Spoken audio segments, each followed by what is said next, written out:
Welcome to one of the test tanks at our laboratory in Solna. Comparing mixer performance and mixer results isn't always easy, but as you know, we regularly measure performance at the mixer test facility at our factory in Lindors.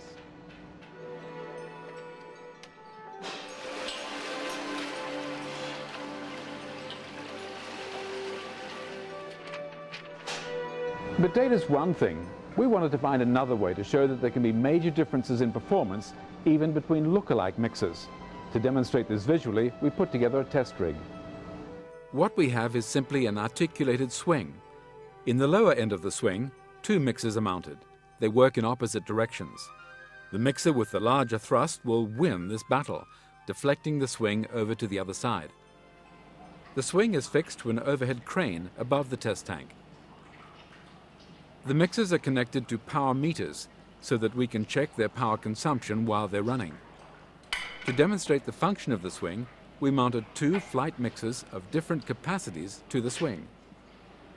To make the test valid, we first had to make the weights of the mixers equivalent.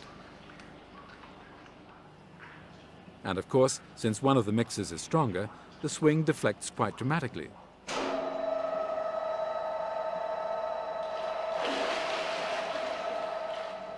Now we did the same thing with a Flight 4640 mixer and a mixer from a competitor.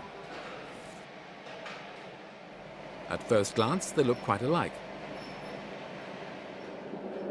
And as we turn them on,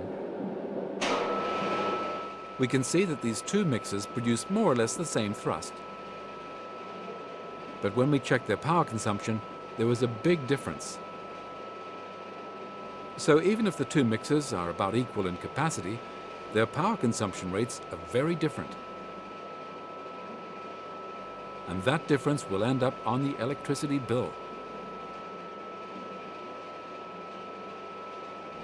This was another way of showing that there really are differences between mixers, and that power consumption is not a very good measure of mixer capacity.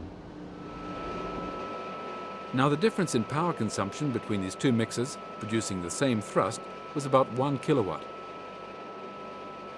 Let's assume that they run continuously, 24 hours a day, 365 days a year. That comes to 8,760 hours a year. Now let's assume that 1 kilowatt hour costs 10 cents. That means in 1 year, the electricity bill will be $876 lower for one rather small mixer.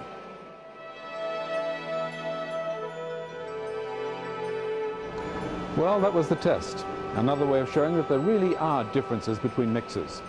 Goodbye and good mixing.